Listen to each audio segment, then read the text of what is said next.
Hi, welcome back to the second day of the workshop, Future of Pharmaceuticals, examining the analysis of pharmaceutical mergers. I am Viola Chen, Economic Advisor to Commissioner Slaughter and a staff economist at the Federal Trade Commission. Let me begin with a reminder that this event is being recorded. A video recording and transcript of these proceedings will be available on the FTC and DOJ website shortly after the event.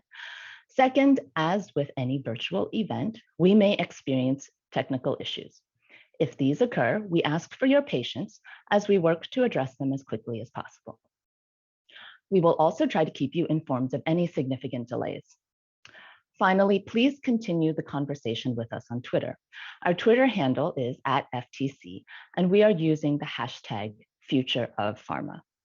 Yesterday, we heard from FTC Chair Khan, AAG Cantor, a keynote by Commissioner Slaughter, and two lively sets of panel discussions. The first panel focused on concentration, while the second focused on remedies. Participants from both panels urged the FTC to reconsider its historical policy of evaluating pharmaceutical mergers on a product-by-product basis and of accepting consent decrees based primarily on structural remedies.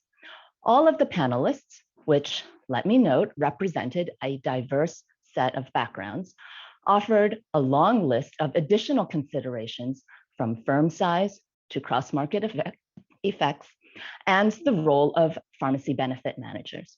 These are just a few highlights, as I could not possibly do the full scope justice. A great big thank you to all of our panel participants. I am excited for the continuation of the workshop today, our second and final day. We will first hear from a panel on innovation, followed by a separate panel on prior bad acts. And now I am happy to turn it over to Riccardo Ferrari, the moderator for the first panel today, Assessment of Innovation Aspects in Pharmaceutical Mergers. Riccardo Ferrari is the Assistant Director of Economics at the UK Competition and Markets Authority. And with that, I will turn it over to you, Riccardo. Good morning, good afternoon, and good evening, everyone. As Viola said, I'm Riccardo Ferrari, and I'm Assistant Director of Economics at the UK Competition and Markets Authority. And I'm delighted to be the moderator of this very interesting panel, and I cannot wait to hear what our speakers have to say on one of the most highly debated topics in pharma mergers, which is the assessment of innovation concerns in merger investigations. To discuss this, I'm joined today by a fantastic set of speakers. Carmine Ornaghi is Professor of Economics at the University of Southampton, and his research is focused on productivity and innovation with application to the pharmaceutical industry. Paul Cesar is Director of Basic Industries, Manufacturing and Agriculture at the European Commission's Directorate General for Competition. Also from DG Comp is Camille Verdun, Senior Case Handler. Ellie Yu is Director of Mergers at the UK Competition and Markets Authority. And last but not least, Caroline Holland is Attorney Advisor to US Federal Trade Commissioner Rebecca Kelly-Slaughter. Now, one disclaimer that applies to all speakers is that the views expressed in this workshop do not necessarily reflect those of the institutions or agencies they work for. Now, with that out of the way, we have only 1 hour to cover a lot of ground, so let's waste no time. We will start with a presentation by Professor Ornaghi, who will provide some background on innovation in the pharma industry. We will then start a discussion among the panelists on the agency's approach to innovation in pharma mergers. So without further ado, Professor Ornaghi, the floor is yours. Thank you very much, Riccardo. I prepared a short presentation talking about mergers and innovation in the pharmaceutical industry. In the first part of this presentation, I will present some statistics about innovation, then some statistics about mergers, and then a brief summary of academics' paper that have studied the impact of mergers on innovation. Next slide, please. So in this first slide on the left, we see that the pharmaceutical industry, the R&D intensity of the pharmaceutical industry is among the highest, comparable to the one of semiconductor and the software. The picture on the right, we see the number of new drugs approved. At the beginning of the century, there was a concern about the reduction in the number of new drugs approved. But as we can see on the right of the graph, the number of new drugs approval has increased since 2010, and there has been an important contribution of biological to this increase. Next slide, please.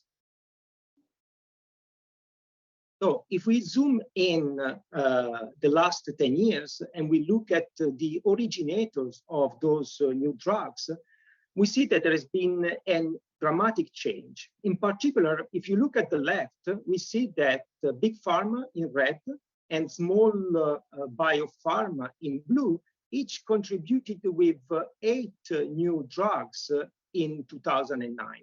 Now, when we move to 2018, we see a very different picture because big pharma are the originator of 9 drugs, so similar number, but we have a staggering 36 new drugs was originator are biopharma companies. Next slide, please. So when we talk about research and development in the pharmaceutical industry, we need to remember that for pharma, and like any other industry, these are two very different things. So the R stage is about the creation of chemical and biological compounds that can be then tested in vivo, typically on lab mice, in order to investigate pharmacokinetics, in order to understand pharmacodynamics, in order to investigate toxicity. And then there is this stage, the development stage, that is more about testing the safety first and the efficacy of these new compounds on humans through the clinical trials. So we all know about phase 1, phase 2, phase 3 clinical trials. Now, when we talk about R&D expenditure, most of the R&D expenditure goes to the D stage. In fact, around only 20% of the R&D is spent on the R stage. And when we talk about patenting in the pharmaceutical industry, we mainly talk about the output of the research stage. Next slide, please. Having discussed some statistics about innovation in the pharmaceutical industry, now I would like to present some hopefully interesting facts about mergers and acquisition and other deals. So in this graph, what we see are on the bars, the numbers of mergers and acquisition, while the line is showing the value of those deals. So if you look at the line, we see 3 spikes. We have a spike in 2000, then another one in 2015, and the more recent one in 2019. These are driven mainly by some large deals, for instance, in 2000, the creation of JSK. Now, if we look instead at the number of deals, so the bars, we see that the bars are divided in 3 groups. The red group refers to large deals, those with a value above 50 million, so relatively large deals. In navy, we see the small deals, so those with a value below 50 million. And then in light blue, we see deals for which no value is reported, and these by and large are typically very small deals. So what do we learn from this graph is that the typical deals, mergers and acquisition deals that are notified to the relevant competition authority are just a fraction of the total number of deals. Next slide, please. So this picture is considering what other type of deals are consumed in the pharmaceutical industry. In particular, This is a snapshot of deals done by major pharmaceutical companies in 2015. And we have seen in the previous slide that large mergers and acquisitions are just a fraction. Those that are typically notified are a small fraction compared to the total number of mergers and acquisitions. What this graph is showing is that the mergers and acquisitions are a fraction of other deals that are consumed in the pharmaceutical industry. In particular, if you look at all these different big companies from Johnson & Johnson on the left, and then we have GSK, Pfizer, and all the other big companies, we see that the large majority of the deals refer either to licensing in purple or research-only deals in green. Next slide, please. Next slide, please. So, what do we know about the impact of those deals, mergers and acquisition, in particular on innovation? So research I did many years ago in 2009 found that there was a drastic reduction in patent output and in R&D expenditure. This research, the findings of my research have been confirmed in a recent study by Aukup and co-authors, who find an even larger decrease in patent output and in R&D expenditure. Now, there is also some studies about the impact of mergers and acquisition on scientists' turnover. Some of these studies are applied to high-tech industries, but are not specific to the pharmaceutical industry.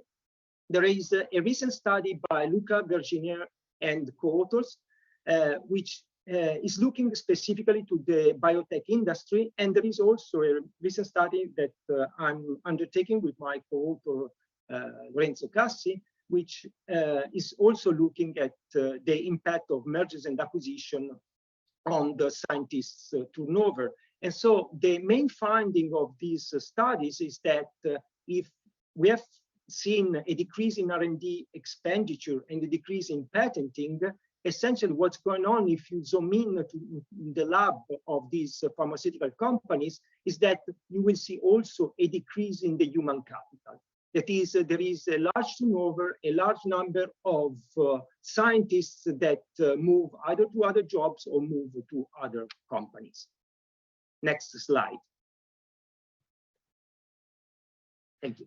So obviously, when we talk about the impact of mergers and acquisition on innovation, we need to discuss the recent and very important finding by Cunningham and co-authors about Killer's acquisition. So the main finding there, as we all know, is that when an acquirer buys a target company and there is overlapping between the projects of the acquirer and the target, is more likely that this project is either terminated or delayed, and that's the term killer acquisition. And these killer acquisitions are more likely when the acquirer has market power, so there are no other competitors essentially in the market, or when this market power is likely to last longer because of patent protection. What the authors find is that around 5 to 7% of the acquisition can be considered killer acquisitions. And as we have seen before, there is a large number of these deals that essentially are not notified and therefore are under the radar, pass under the radar of the competition authorities. Next slide, please. So next slide, please. So what we find in results of the academic paper is essentially that there is a substantial decrease in R&D expenditure. There is a decrease in the patent output. This is coupled with, mirrored by a number of scientists that are leaving the pharmaceutical companies, and there is the problem of molecules development that are either terminated or delayed. Now, what about the synergies? Clearly, it's very difficult to find and to talk about synergies when we are talking about production. Even more complex is about talking or finding evidence about synergies in innovation. And so there is no much evidence about the impact of mergers and acquisition on synergies, on cross-fertilization of ideas. There is no much evidence that thanks to the mergers and acquisition, is more likely that a product will probably reach the market and so on. Let me stress that essentially these are very difficult issues to investigate, and so the fact that there is no evidence doesn't mean that these are not there. So the lack of evidence is not evidence of lack. And the other things we need to remember when we talk about synergies is that these synergies should be merger specific, and so it's even more complicated to show that these synergies, this cross-fertilization of the idea cannot be reached in other ways that is not through an acquisition. With this, I think I've completed my presentation, so I'm happy to pass again the baton to Riccardo. Thank you. Thank you, Professor Nagy. Very interesting presentation and a lot of food for thought. But let's open this up now. So I want to start by asking our speakers from international competition agencies a quite broad question. How should enforcement agencies assess innovation competition? Are there any specific analytical frameworks that should be used for pharmaceutical mergers? Paul, why don't we start with you? Great. Thank you, Riccardo. It's a great pleasure and privilege to be here today with you all.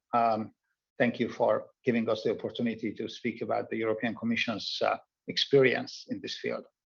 Before replying to your question, though, on behalf of DG Comp, I would like to express my sincere gratitude and appreciation to all my colleagues in this working group, as well as all the third-party experts for their outstanding contributions in the past year, and of course, today and yesterday as well. As just shown in Carmine's slides, the pharmaceutical sector is one of the most, if not the most, R&D intensive sector in our economies. Small pharma and big pharma alike can point to great achievements in fighting humanity's diseases, easing pain and suffering, and extending human lives. Therefore, maintaining and fostering innovation in this sector is of crucial importance, and probably it is our collective responsibility. While the majority of those hundreds of pharma M&A transactions every year, just mentioned a few minutes ago, bring synergies, secure additional funding, and have no or low anti-competitive effects, some deals, be it a traditional merger or the acquisition of a nascent company with promising pipelines, may well present some competition problems and thus warrant close scrutiny by the agencies. In Europe, our clear mandate from my Commissioner and Executive Vice President Margrethe Vestager is to help bringing innovative and affordable medicines to European citizens. Therefore, besides preserving price competition that contributes to affordability, we also need to focus on dynamic competition in the sector, how to preserve and foster innovation competition, potential competition, and future competition. By the way, the importance of dynamic competition, which includes, of course, the preservation of innovation competition, has been one of the key objectives of EU merger control regime for decades, as laid down in our merger regulation and related guidelines. Therefore, putting focus and emphasis on innovation competition in this sector is not at all so revolutionary as some critics in the sector recently claimed. In the EU, we intervened the first time in relation to early pipelines when we reviewed the acquisition of GSK's oncology business by Novartis back in 2015. We were concerned that the merger and the resulting horizontal overlaps, including pipelines, would negatively impact Novartis' incentives to continue as before its R&D efforts in an existing joint venture with a third-party biotech company. I should add that the JV biotech partner was also very much concerned about such change incentives resulting from the merger. We have cleared the transaction subject to Novartis' divestment of its position in the JV to the JV partner and a suitable third-party buyer. Those who would look up the history of the case will see that the threatened pipelines placed in the remedy package got developed into a very successful set of drugs by now. In subsequent years, we have developed a 4-layer analytical framework to assess competition concerns that includes potential innovation concerns. This analytical framework was set out first in our published decision of the Dow DuPont agrichemical case in 2017. Since then, we rely on this analytical framework to assess innovation competition for all sectors, including pharmaceutical mergers. So what are those 4 layers? Very quickly. First, we look at existing products and the effects on actual product and price competition. We assess overlaps between marketed products. The theory of harm here is the elimination of competition between existing products with non-coordinated effects on price and product competition. Not very new. Secondly, we also look at potential product and price competition. We assess overlaps involving advanced stage pipelines, typically phase 3 pipelines, that can overlap either with a marketed drug or another advanced stage pipeline drug.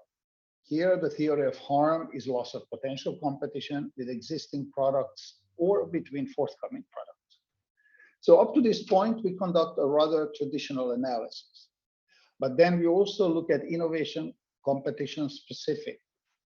A 3rd layer, we look at the innovation competition regarding the parties' ongoing pipelines. So we assess overlaps between pipeline products, including early stage pipelines. At this level of the analysis, we ask ourselves whether the merger could change the incentives of the combined entity to continue to invest in parallel several R&D programs. Here, the theory of harm is the risk of discontinuation, delay, or redirection of overlapping pipelines. I should note that the boundaries between layer 2 and layer 3 are not always very clear to some extent and to some extent overlap. Of course, the delay, reorientation, or discontinuation of an advanced stage pipeline or an existing drug and keeping the pipeline could also affect innovation competition. Lastly, we also look at innovation competition at a broader level. We look at the capability of the companies to innovate in certain therapeutic spaces. We ask ourselves whether the transaction could lead to the elimination of an important innovator, or whether there is a risk of a significant loss of innovation competition that may result from a structural reduction of the overall level of innovation in certain therapeutic spaces. Again, I should note here that so far, the European Commission has not raised any concerns under this 4th layer of analysis in the pharmaceutical sector. Here, in pharma, R&D efforts are relatively dispersed among a multitude of players compared to, for example, the agrochemical sector, where R&D is in the hands of very few players. Finally, I would quickly mention that in recent years, the Commission has intervened to protect innovation competition in a number of merger cases, and its recent published decisions of these cases provide useful guidance on how to assess overlaps involving pipeline products at all stages of clinical development. Thank you. Back to you, Ricardo. Thank you very much, Paul. Ellie, do you have anything to add from the CMA? Sure, thank you, Ricardo, and thank you also for the opportunity to speak. I would echo Paul's comments and thanks to all our colleagues on the task force for a very useful project. So I think the importance of innovation as a parameter of competition is similarly to the EC, already well established in the CMA's decisional practice, particularly in relation to life science and digital markets. We've also recently reflected more explicitly on the importance of innovation competition in our updated merger assessment guidelines, which were published last year. I think often in pharma and life science deals more generally, we hear acquirers say that the company they're planning on buying is an innovator, but isn't active in the relevant product market yet, and may well not have successfully entered in the future absent the transaction. I think in the face of that uncertainty, when looking at mergers involving a potential entrant, we tend to look at the loss of competition in two ways. So one is to look at the loss of future competition, which involves assessing the likelihood and impact of that future competitive entry. And the second is focusing on whether there could be a more immediate loss of competition, because existing firms and potential competitors can interact in an ongoing dynamic competitive process even before entry actually occurs, driven by efforts to enter or expand in a given market. So I think loss of dynamic competition is more relevant when the investments involved in entering or expanding represent an important part of the competitive process in industries where the process of entry takes place over a long period of time, involves significant costs or risks, or where key aspects of the competitive offering are set during the investment phase rather than flexed on an ongoing basis. And pharma emerging markets are clearly a key area where investments in new products might involve years of investment in products that may never come to fruition. So we therefore see the process of dynamic competition as particularly important in innovation markets, including pharma markets. Great, thank you very much. Caroline, do you want to add your perspective from the US? Sure, and I will also echo and pile on my thanks for inviting me to join this panel, and really my deep appreciation to all of our colleagues on the task force for the wonderful work that we have done together. And finally, I'm also going to reiterate what Ricardo noted at the top, and I'm here speaking only on behalf of myself and not any commissioner or the commission. So Polly and Ellie did a great job of describing their analytical frameworks. And I think we're well aligned with them in the US. So while I may be a bit repetitive in my answer, to the extent that I am, this demonstrates this alignment on the innovation competition issues. So US merger law is well recognized as having the goal of arresting monopolies in their incipiency and preventing a tendency to create a monopoly. Although the FTC and DOJ are in the process of revising the guidelines, the agencies have been using the 2010 guidelines, and those clearly recognize the harm to innovation competition that a merger may pose.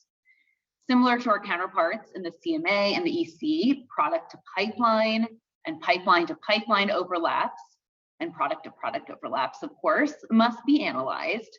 But in order to thoroughly reach all the potential harm from a merger, we need to consider competition at all stages of innovation and separate and apart from any eventual competition. Thus, we're looking at competition in R&D.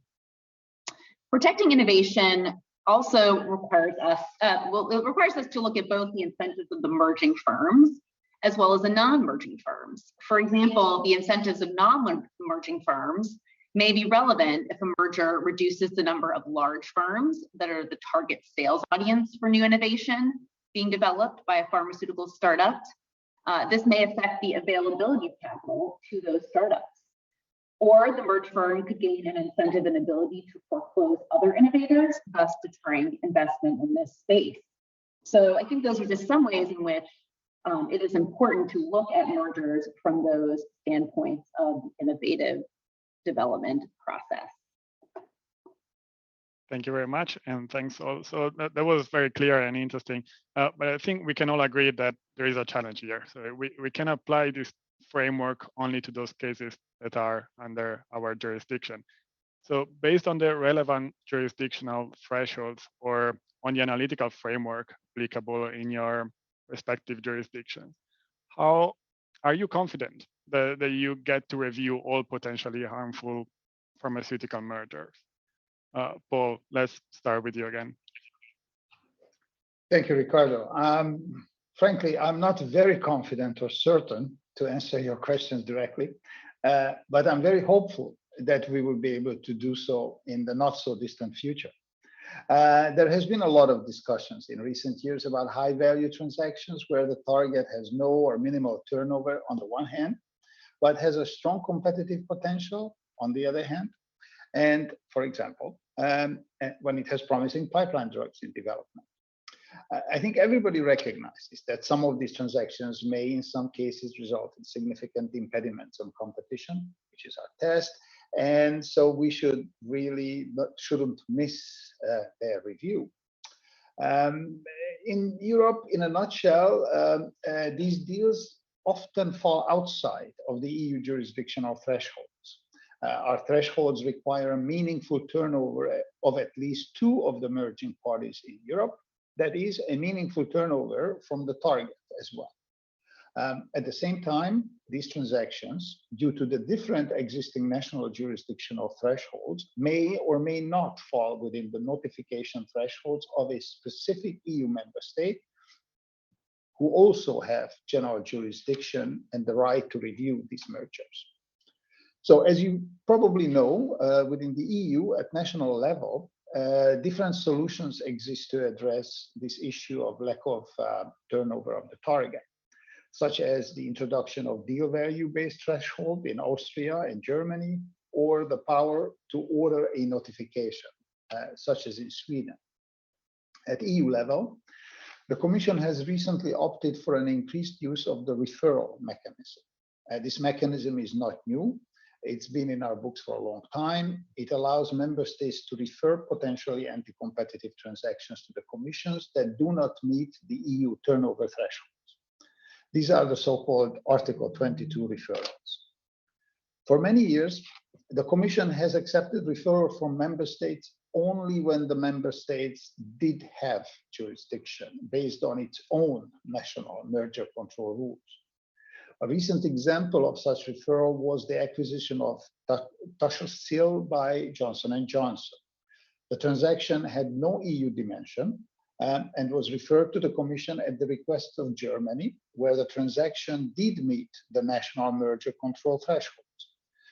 The case was a sort of a reverse killer acquisition, the acquisition of the dominant player, Pharmaceuticals, and given in a given product market, by the best placed potential entrant, Johnson & Johnson, hence the reverse killer acquisition theory of harm. Without the Article 22 mechanism, we would have missed this case. And after examining the facts, we raised serious doubts in our phase 1 investigation, and the acquisition was abandoned after opening our phase 2 in-depth investigation. In September 2020, in a public speech, my Commissioner Margrethe Vestager has clarified that the Commission will no longer discourage member states to accept referrals from them, even in those cases where the referring member state does not have initial jurisdiction over the transaction.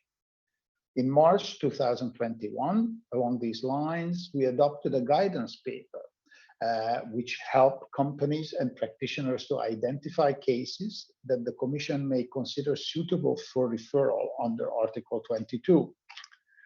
Overall, I would say that this new Article 22 approach is a necessary and somewhat overdue fine-tuning of the interpretation of the Commission's existing jurisdictional rules.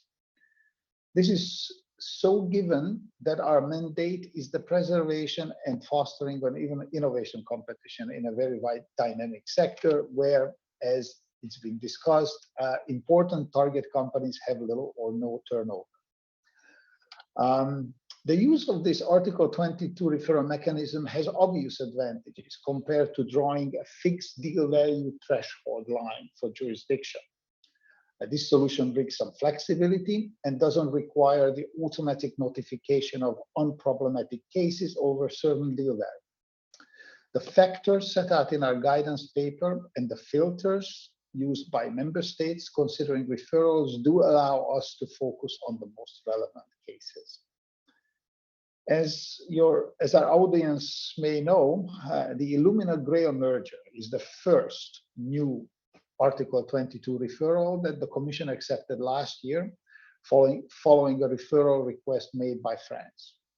Of course, I cannot comment on the substantive elements of the case as our phase 2 investigation is still ongoing. The Illumina Grail jurisdictional referral has been challenged in court, and the judgment from the General Court, expected to be issued next month, will rule on whether or not member states could indeed refer transactions to the commissions when they do not meet their own national merger control threshold, which was the case in France. One more thing very quickly, I would note that our guidelines make it possible for the merging parties to seek comfort and to consult the Commission informally early on to see whether or not the Commission would consider the transaction suitable for Article 22 referral. We have already been approached on several occasions and had constructive exchanges along these lines with the merging parties and their advisors. I stop there. Thank you very much.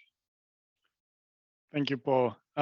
Just quickly, I'm going to Caroline. Anything to add from the US? I'll be very brief. I think we're all worried about killer acquisitions, and although our staff monitor the industry closely, there are obviously deals that are not public and fall outside of our radar. I do want to note just very briefly that last year the Commission withdrew guidance from the 1990s about the use of prior approval and prior notice in consent decrees, and indicated that remedies would be pursued again.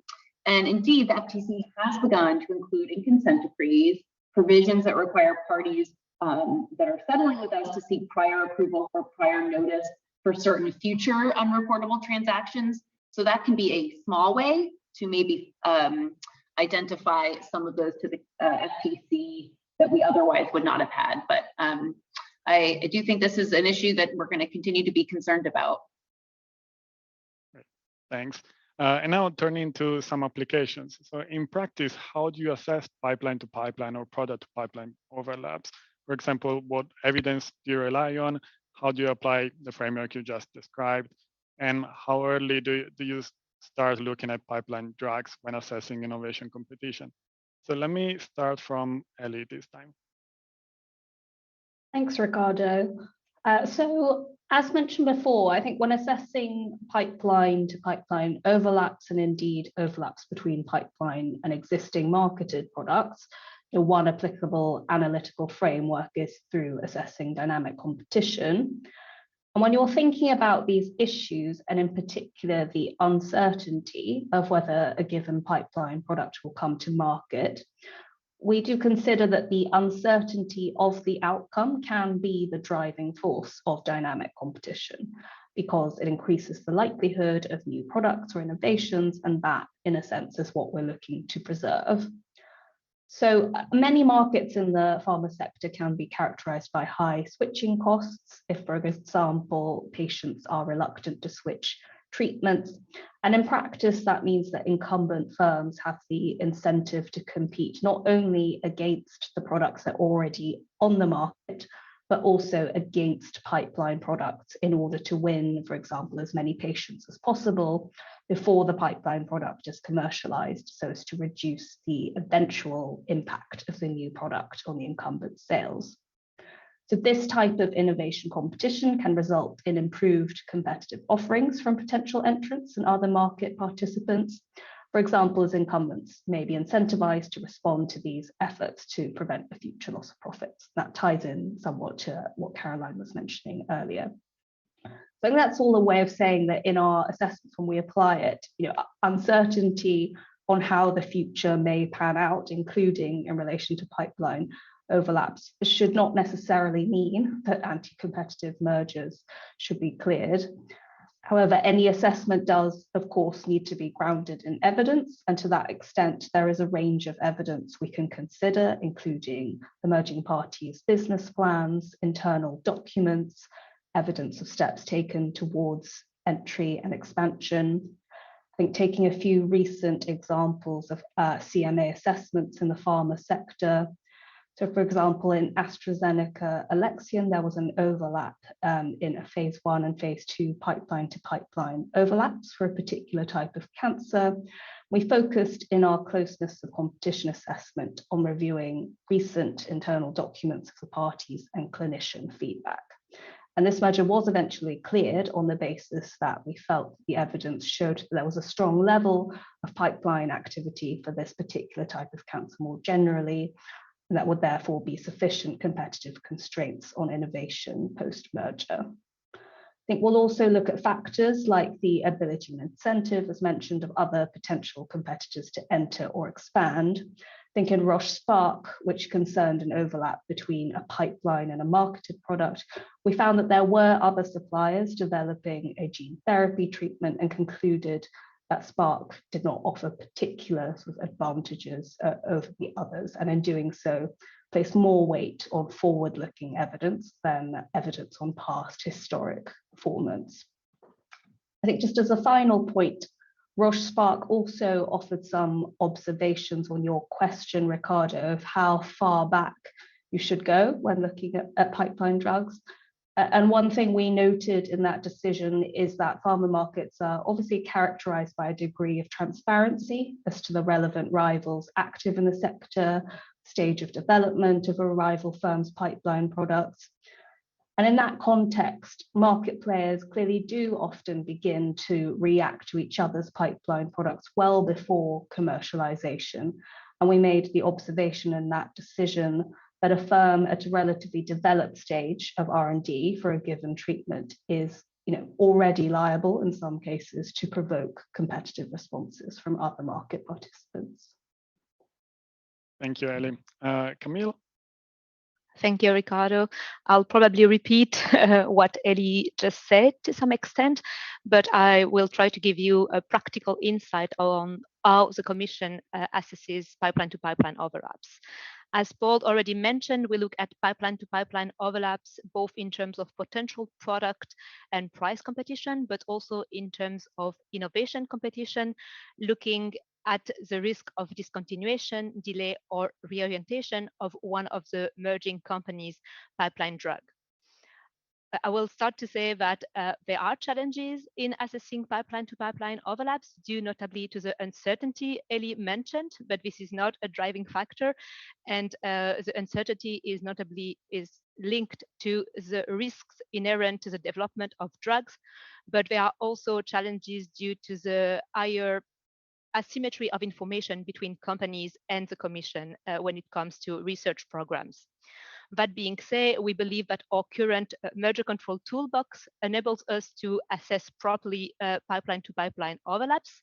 And usually we look at several parameters, including the closeness of competition among the merging companies' pipeline drugs, but also with competing pipelines.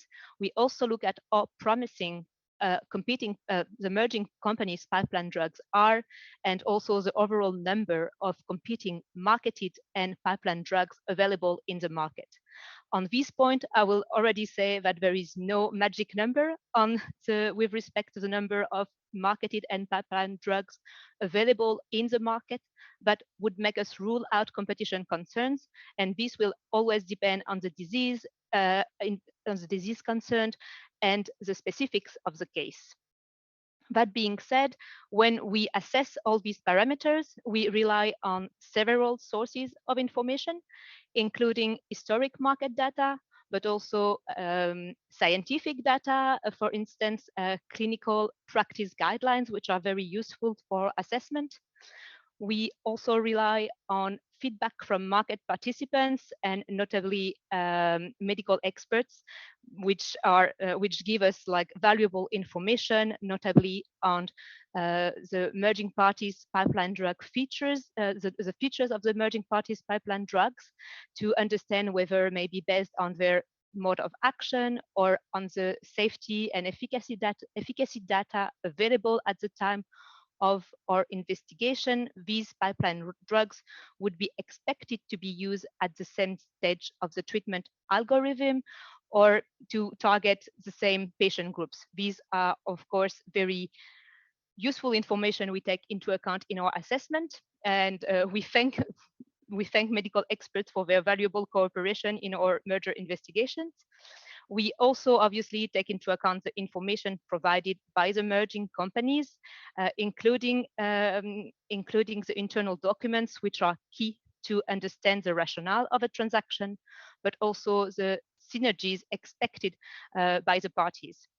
And here I would like to say that the provision of complete and accurate information is actually crucial for our assessment, especially when it comes to research programs where maybe some of the information is only in the hands of the companies.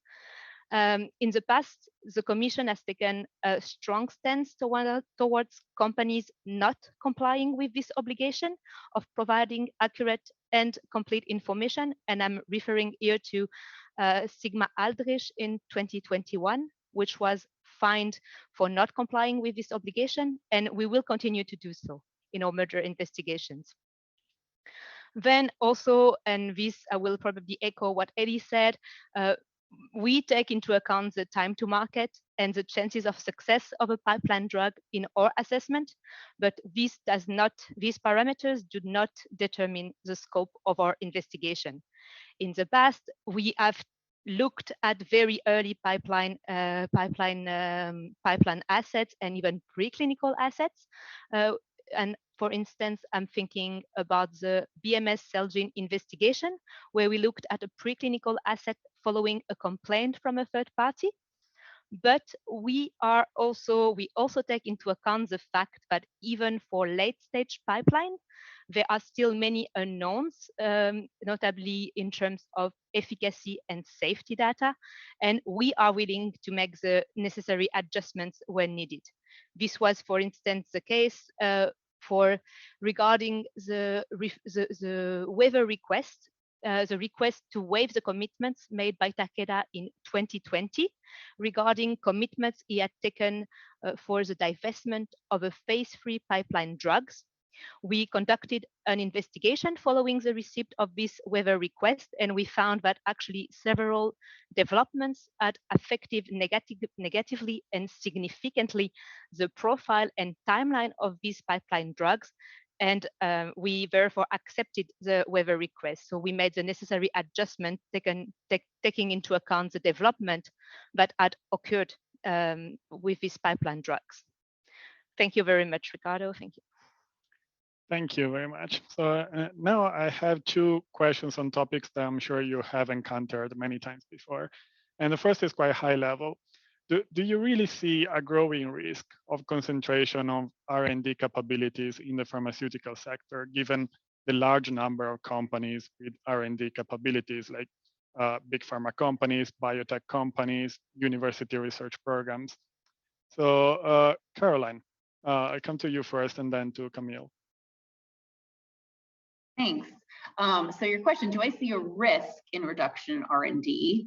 Yes, I do see a risk, a potential for a risk, and Carmine's presentation identified some research on that.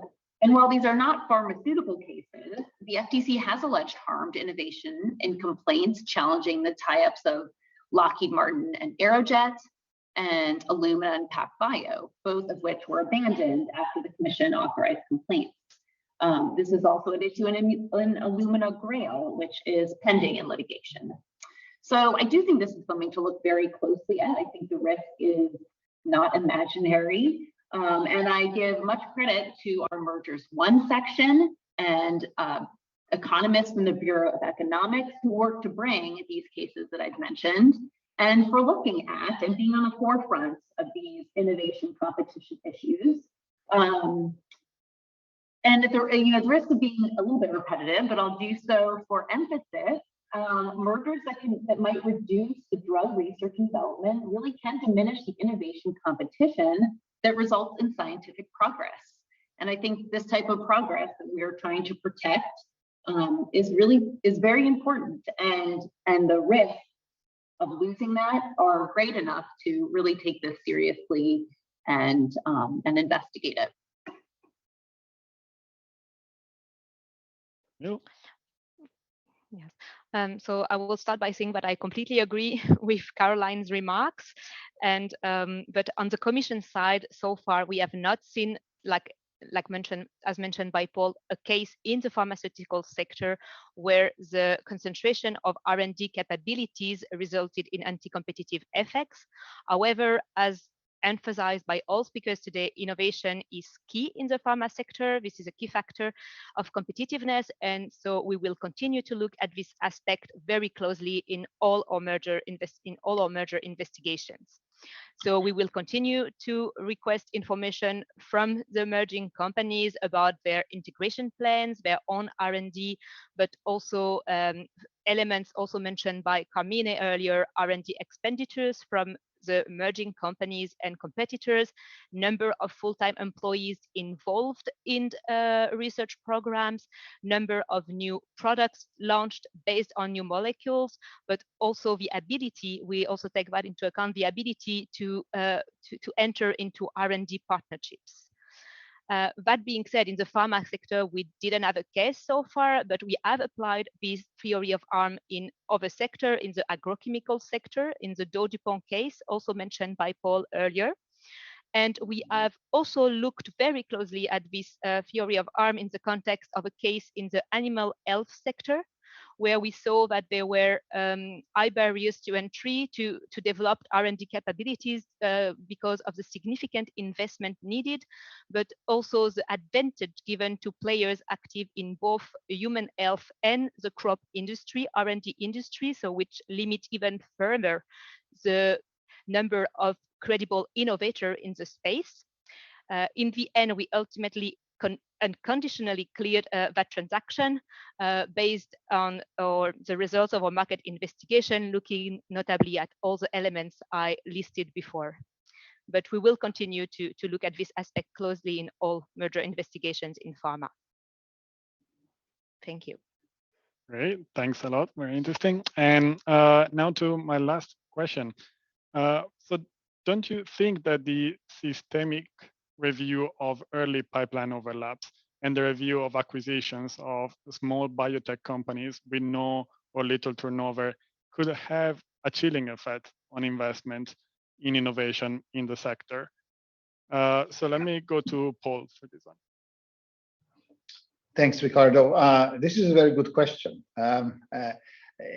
Let me first clarify that policymakers and enforcers should always carefully reflect on any possible chilling effects on investments stemming from any action they contemplate, be it a rulemaking or specific decisions in individual cases. That being said, however, as it was seen in Carmine's presentation and also known from other sources as well, the pharma medical device R&D landscape is quite vibrant, fortunately for all of us.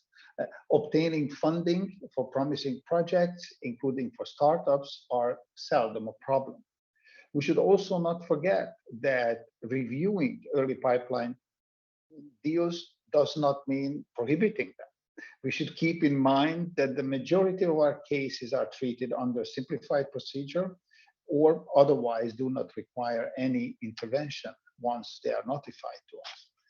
So in the specific context of early pipeline overlaps and acquisition of nascent competitors and possible chilling effects, while our own experience and several academic studies have shown that the acquisition of nascent companies and other mergers involving overlapping pipelines may well have negative impact on innovation in the sector, the chilling effect allegedly stemming from the merger review process itself, claimed by some critics, does not appear to have sufficient evidentiary basis as far as we could see. In any event, it is a good practice that sellers and their advisors, when considering their options and choosing their buyer, do take potential antitrust concerns into account so that the merger review filing will go smoothly. I stop there. Thank you. Great, thanks, Paul. And I'm interested to hear, Caroline, if you have any comments on this. So I agree with Paul. I think we can't be blind to risks of a chilling effect, but absent sufficient evidentiary basis for doing so, it's not something that I think I would lose sleep over. Frankly, I think the risks are significantly greater in losing innovation competition if you have killer acquisitions occurring. I think we hear all the time about, we hear from perhaps critics of taking a strong stand on innovation competition may say that they're very worried about type 1 error risks, this risk of over-enforcement. And to be quite frank, I'm much more concerned about type 2 errors, under-enforcement. And I think we should be particularly attuned to it when innovative drugs are at issue. So I think perhaps the opposite is true, is that we need strong competition enforcement in order to protect the innovation and in order to keep the dollars flowing to innovative companies. So those are my views. Great, thanks a lot, Caroline, and thanks to all the speakers here. We've come to the end of this session, and it was super interesting. So thanks again. And I would like also to thank, of course, the audience that has joined us online today. And I will echo again my thanks to the FTC and all the members of the Pharma Mergers Task Force for their contribution over this 2-day workshop, and also for the work that we've done in the past year. It has really been interesting, and I'm sure it will have a long-lasting effect on our work. And now I think we can all have a little break, and I look forward to the next session on prior bad acts as factors in pharmaceutical merger reviews. Thanks all, and goodbye.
Good morning, and thank you all for being with us here.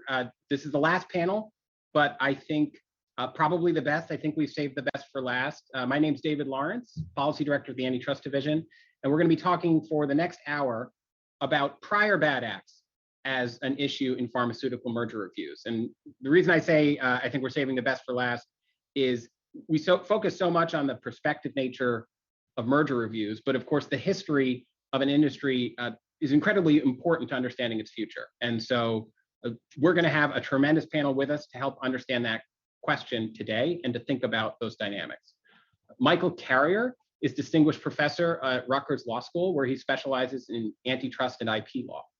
He's co-author of the leading IP antitrust treatise, IP and Antitrust Law, and Analysis of Antitrust Principles Applied to Intellectual Property.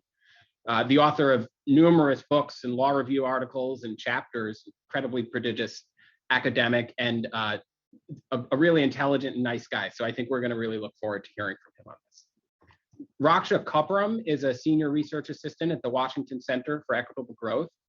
Prior to joining Equitable Growth, she interned at the Federal Housing Finance Agency, working with the Division of Housing Mission and Goals, and has research interests related to healthcare competition policy and economic measurement. We have Professor Scott Hempel with us today, the Moses H. Grossman Professor of Law at NYU School of Law and co-director of the Engelberg Center on Innovation Law and Policy. Not only because NYU is my alma mater, we are very lucky to have Scott here. He's brilliant, teaches about antitrust and intellectual property as well, and has wide-ranging scholarship. And I think brings the sort of interdisciplinary perspective to this that we really need to understand the connection between history of an industry and its future. And we also, of course, have Gwendolyn Cooley, who is the chair of the National Association of Attorneys General Multi-State Antitrust Task Force, and has been Wisconsin, one of their assistant attorney generals for antitrust since 2005. I've had the good pleasure to work with Gwendolyn since she started in her NAG role, and her support of the state relations with the antitrust division has been magnificent. But in addition to helping us build those relationships, she's also a leading light in antitrust enforcement, as the lead attorney in the state of Wisconsin v. Indivior, where she leads 42 attorneys general in their case against the manufacturer of Suboxone, and has a long resume of accomplishments behind that. So that's probably as much biography as the listeners are interested in, but these talented folks have a lot more than that. So why don't we bring them into the discussion? And just to set the stage, I mentioned at the outset, the other panels have focused on aspects of the industry today, or this incredibly challenging exercise of looking into the future, right? And antitrust is not the only discipline where we know that to predict the future, let's look to our past. And I think the Supreme Court in Brown Shoe tells us you need to look to the structure, history, and probable future. And of course, Brown Shoe is still good law. That line is still good law. It showed up in circuit court opinions routinely, even into recent years. And so I guess the question for the panel is, how do we do that? How do we focus on that history piece? And Gwendolyn, maybe you can set the stage for us and sort of underscore some of your thinking about prior conduct as a factor in pharmaceutical merger review. Yes, first and most importantly, thank you to the FTC chair and all the FTC commissioners and the AAG for antitrust, FTC and DOJ staff, and our international colleagues. This has been a tremendous honor and pleasure to participate in this group, which I think has been a fantastic way for us to have a dialogue about mergers generally, but pharmaceutical mergers specifically. So to conduct, we heard yesterday something like in the last 30 years, over 45% of pharmaceutical assets have changed hands from one pharmaceutical company to another. And something like 55% of pharmaceutical merger parties are also defendants in conduct cases. So that's why we care about this retroactive look. And those are cases brought by US DOJ, by the states, by the FTC, and certainly litigation by private parties. Setting that stage for what we're talking about, for those of us not in the life of antitrust pharmaceutical land, most of the anti-competitive conduct that enforcers see relates to carving up of territory or excluding potential rivals. And some of these are part of the way that pharmaceutical markets work in the United States, with brand name exclusivity and then hopefully subsequent generic entry. As you mentioned, I'm the lead attorney on the Suboxone case, so I will of course start there with product hopping. In that case, we allege that the makers of Suboxone attempted to force the switch from a tablet form that was about to lose exclusivity to a film form of the drug.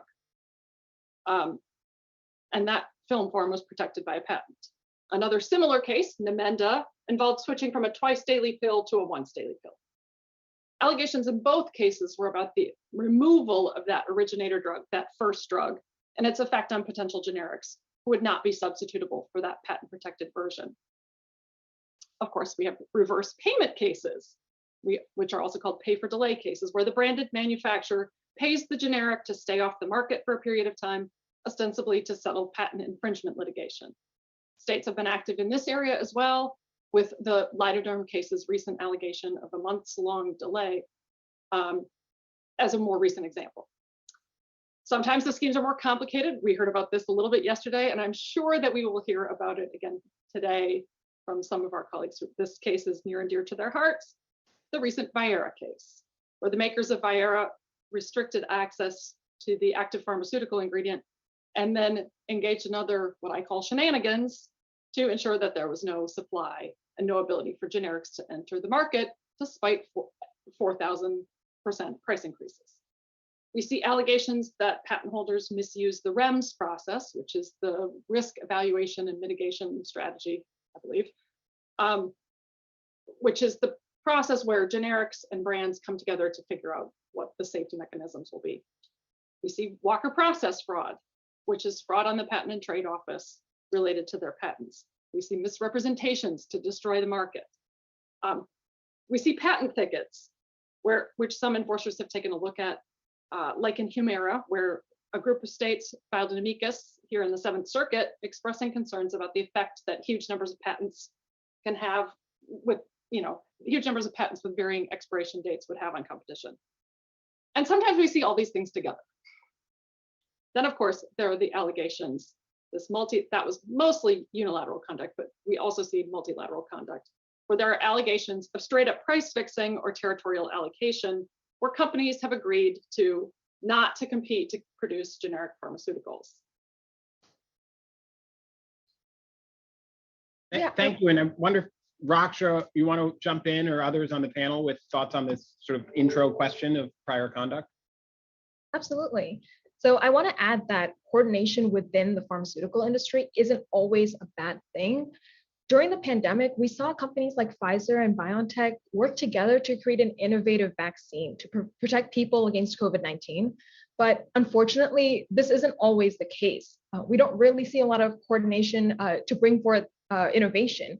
Rather, we often see coordination to help rake in more profits. Just want to add that.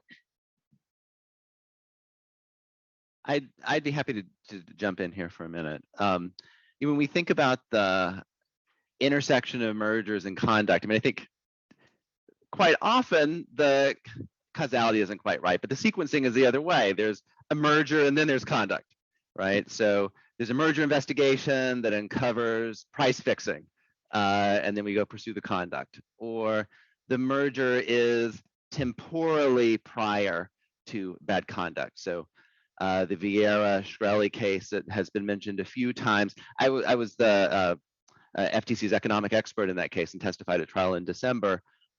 There was a merger, which then was alleged and shown to be the first stage to the shenanigans that Gwendolyn mentioned.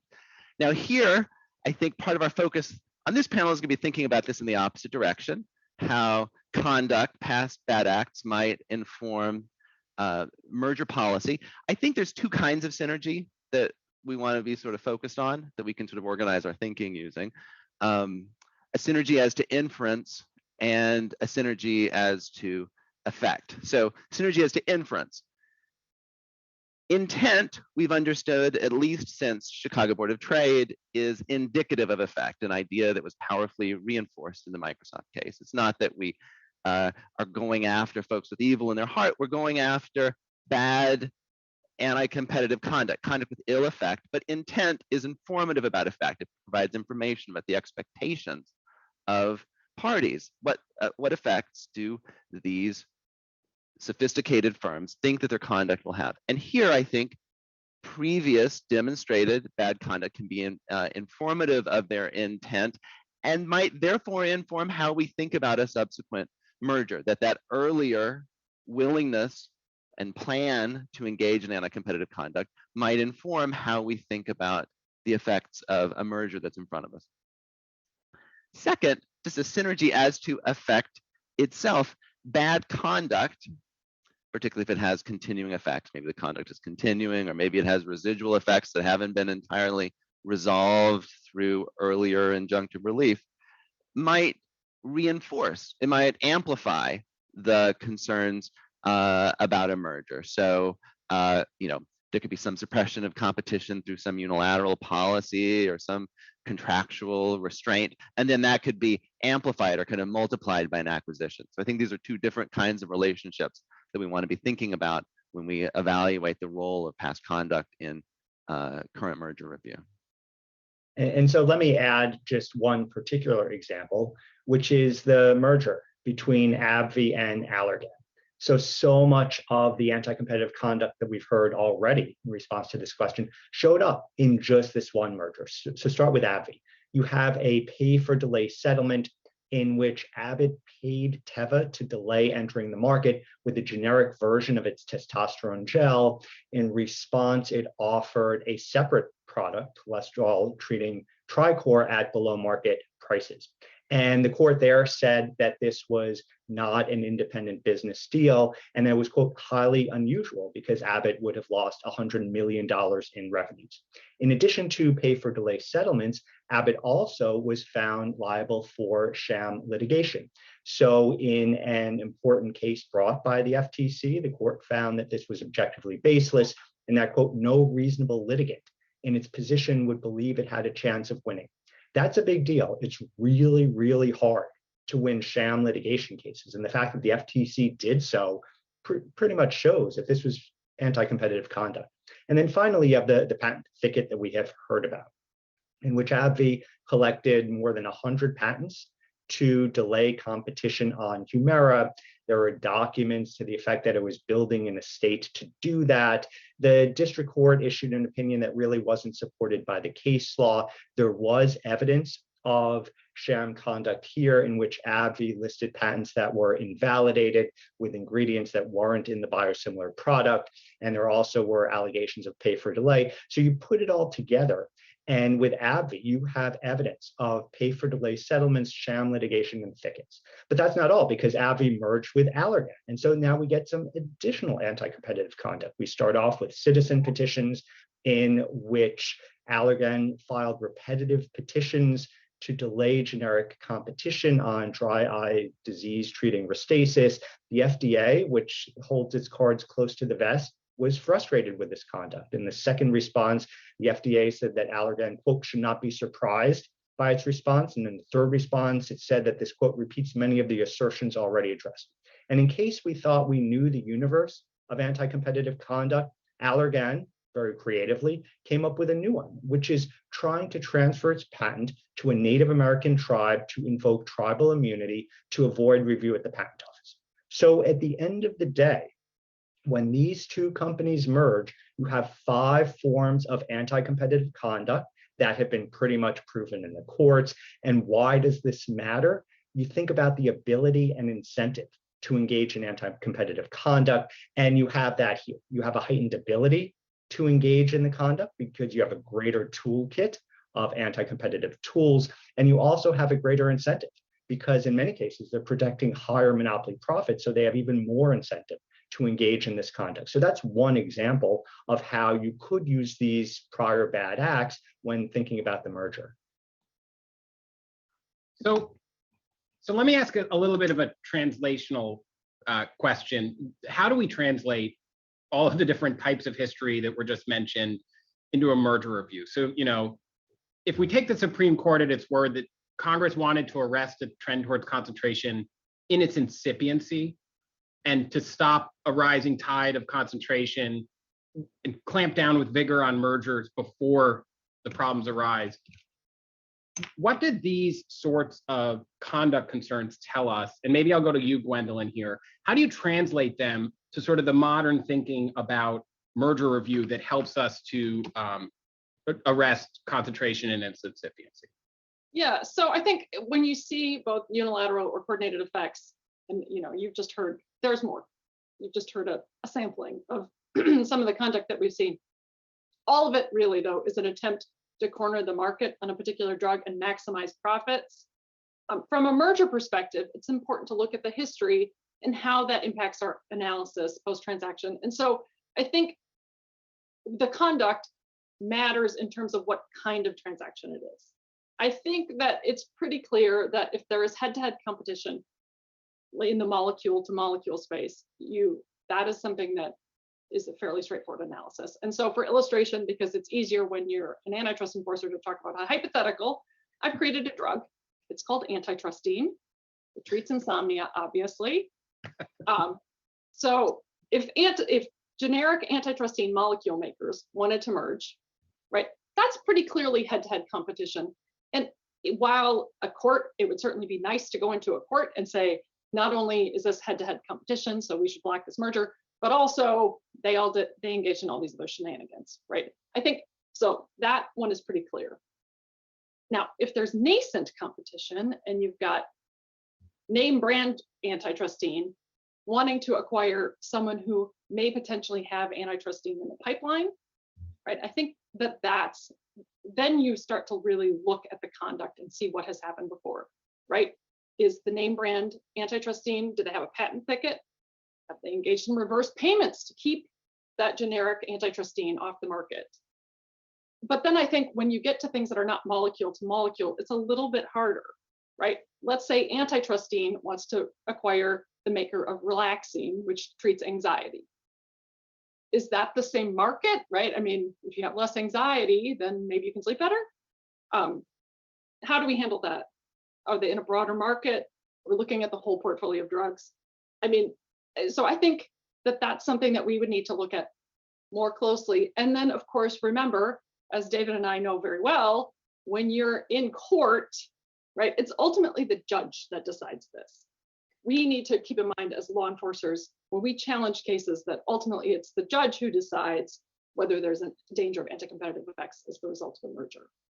So quick follow-up, does prior unilateral conduct to preserve market power, or does it indicate that there's market power already in the market that could become sort of the locus of our inquiry in a merger review? Is that helping us with the unilateral effects analysis? Is that to me? Because I would say yes. Yes. Okay. I don't know if others want to jump in on this before we move on to the next topic. Yeah, so it could indicate market power. So in the pay for delay settlement context, the Supreme Court said in FTC v. Activists that when a brand pays a generic to stay off the market, that's indicative of market power. Why else would the brand be paying the generic tens or hundreds of millions of dollars? Sure. And let me ask another sort of translational question for the coordinated effects. And I'd throw this out to you, Gwendolyn, first, and then see if others. Does prior coordination in a market, does it test for the same sorts of things that HHIs do about whether the market already has an oligopolistic structure that should give rise to concern? Is it helping us in that way? I think so. I think that if you can show, right, I mean, talk about a more effective way to show that there is a consolidated market that's got oligopolistic effects, then be able to say, look, there are only 3 antitrustine makers in this market, and 2 of them are going to merge, right? Like, and there were all these other coordinated effects already, right? I think that that's someone who has gone before judges and have won and lost. I think that one is a pretty persuasive one for a judge. I completely agree. I mean, we're trying to show coordinated effects. These companies are already colluding. I mean, that's it on a silver platter. Yeah. So, Michael, what about the size of firms? Should all pharmaceutical companies be treated similarly in merger review? And if not, what factors should enforcers consider as they think about the sizes of firms or about whether they're doing branded or generic competition? I think that the size of firms is something that the FTC should think about. As we heard yesterday, the answer cannot be to only require the divestiture of overlapping products when we deal with pharmaceutical mergers. I think there is a ready-made framework for thinking about these issues. You think about unilateral effects, the effects on these two merging parties. You think about ability and incentives. You look at leverage and cross markets. This is an issue that the FTC is very well able to deal with. And so most of my comments here will come from a forthcoming article I have with Professor Patricia Danzin at Wharton, and she explained it in great detail yesterday. And so I don't intend to go over it, but let me just pick out a couple points from it. So one of the things that we suggest is a presumption against mergers when there are two large companies that merge. And so in terms of large companies, we don't have anything scientific there, but you look at the top 10 by global sales, companies like Pfizer, Roche, Novartis, J&J, Merck, Sanofi, AbbVie, GSK, Takeda, and BMS. Again, no scientific sample, but that's the type of firm that we're talking about. And they really do have advantages in terms of insurance and reimbursement. When they have a large portfolio of blockbusters, they have a lot of leverage when they're dealing with the PBM, and the PBM will feel forced to include these blockbusters on the formulary. And so as a result, the merged entity can exercise its leverage to make sure that its drug is placed on the formulary or in the top tier, and that rivals are not. So that's just one example. And Professor Danzin also talked about other benefits here in terms of marketing and financing. Doesn't seem to be a lot in the way of innovation and efficiencies here. And so that's why we suggest a presumption against a merger between two large firms. Now let's go down to the next level of a large and a mid-sized firm or two mid-sized firms. We don't offer a presumption here, but we do suggest heightened scrutiny. And the reason is that you think about these firms, and so we call them firms 11 to 20 in global sales: AstraZeneca, Amgen, Gilead, Eli Lilly, Bayer, Novo Nordisk, Allergan, Boehringer, Celgene, and Biogen. And you look at these mid-sized firms, and they compete with large firms in things like marketing and acquiring smaller firms. And so we go case by case here. Again, no presumption, but case by case beyond particular markets. So for example, go back to the merger between AbbVie, which is a large firm, and Allergan, which is a mid-sized firm. Here, they each had blockbuster products that a PBM would need to include on the formulary. With AbbVie, we had Humira that we've already talked about. With Allergan, they had Botox. And so the PBM is going to feel some pressure to put these products on the formulary. So you have all that pressure in the AbbVie Allergan case. You also have the bad acts. And so that is something that we need to think about beyond the particular markets. And then finally, with generics, let's think about the fact that not every generic is the same. Generics were intended to challenge brand firm patents, to bring generic competition to the market, to lower prices for consumers. But in work that I did with Professors Mark Lemley and Sean Miller, we saw that generics were not all the same, and that some generics had a significant percentage of revenues that they got from brand firms. And as a result, they were less likely to perform the competition promoting feature that they were supposed to. So for example, we found that they were less likely to challenge patents, more likely to abandon the challenges, and less likely to win them. So at the end of the day, how does this matter? It matters because the FTC should welcome mergers that create pure generics while being a bit more skeptical of those that dilute generics by mixing them with brand firms. And there you could look at certain factors like the shares, the size, and things like that. So at the end of the day, I think that size does matter, especially when you have large firms, but also when you have mid-sized firms and also generic firms. And when you talk about size in this context, are you talking about strictly market share within a market, or are you talking about size by another measure? And if the latter, how would you define that measure? So I'm talking about the latter. The point here is to go beyond an individual market. And so we just offer the top 10 by global sales, as Professor Danson said yesterday, you could think about it in terms of US sales. You could do it in terms of the blockbuster products that they have. And so there's no science here. There isn't an exact line where a firm becomes a large firm, but most generally speaking, it seems like some of the drug firms are large firms, however defined. And so when you're focusing on size in this way, is what we're testing for the ability to engage in the variety of practices that you just went over that might, even if it's not size within a particular market, be leveraged into anti-competitive effects in a particular market? So certainly the existence of prior conduct is relevant. What we focused on primarily were the advantages that uniquely large firms have in terms of the cross-market effects of having drugs in multiple markets that PBMs need to include on their formulary. That is a function of how large a company is and also how many must-have blockbuster products that it has, because that increases its leverage when it deals with PBMs. I see. Why don't I open up this question to the broader group? And specifically, what is the role of market definition when we're thinking about, the history in a pharmaceutical area, and the markets are kind of unfolding, or they're evolving, or we're looking to develop a market in the future. How do we connect up these sort of disparate factual inquiries into trying to understand a market as it evolves, or potential markets? I'd love to hear from all of you on this, because it's a great learning opportunity for me. I've been at DOJ not dealing with pharma for a while, but why don't we start with Scott? Yeah, sure. So I guess, my starting point kind of builds on where Mike left off. I'd love to just spend a little bit of time thinking harder about, Mike and Patricia's proposal that we should be paying attention to increased bargaining leverage. In some ways, this is a new idea, and in some ways, it builds, I think, on an existing and I think extremely successful merger program that FTC has pursued over the last decade. When we think about the hospital merger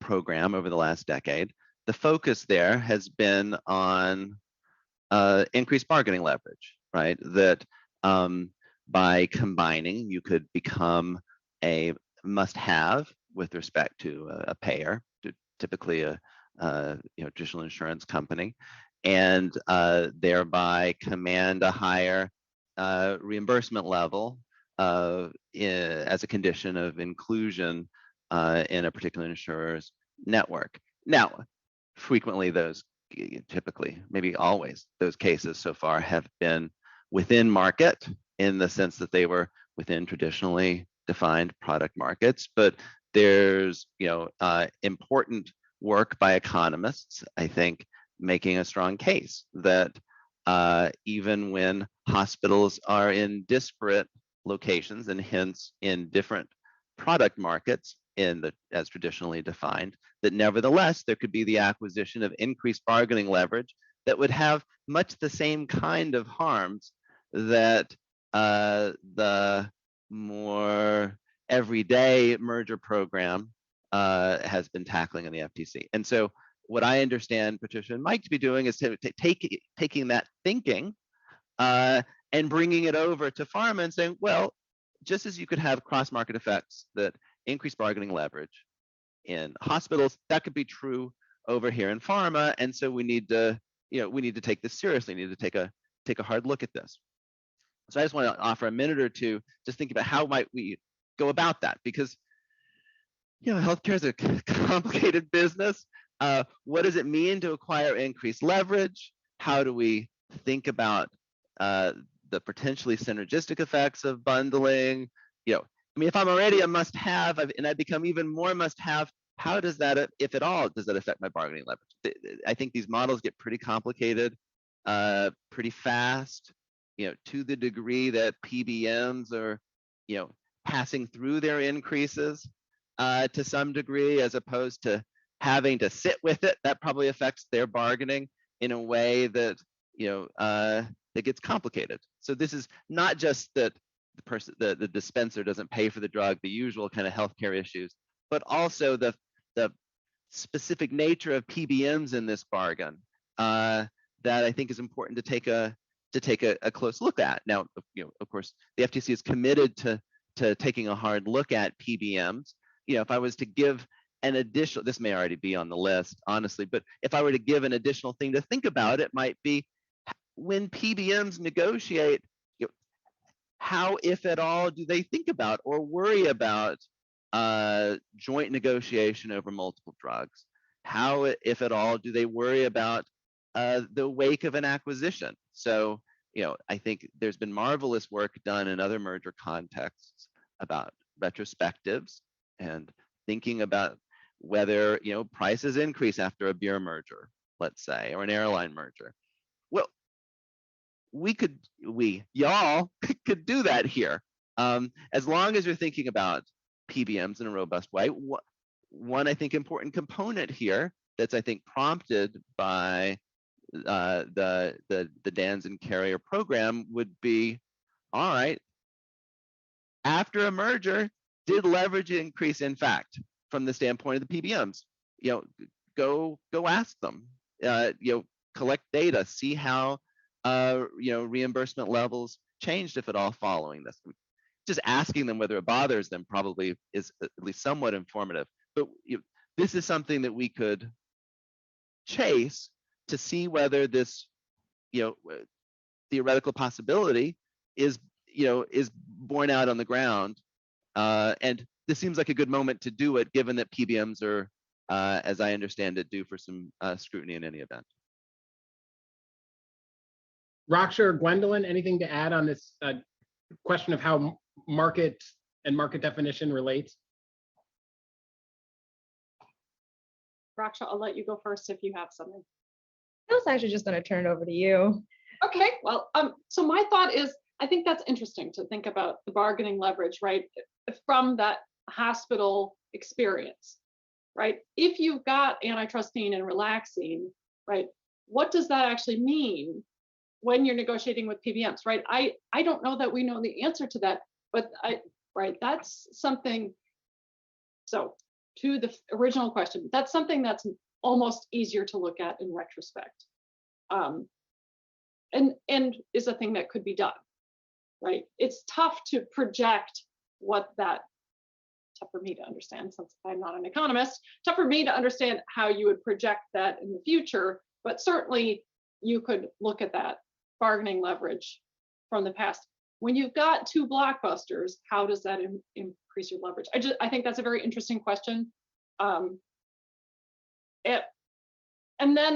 then I also think, as a litigator, when I go into court, I better be able to show that we can say that this is going to increase prices for consumers or whatever, at the end of the day, not just as an academic exercise.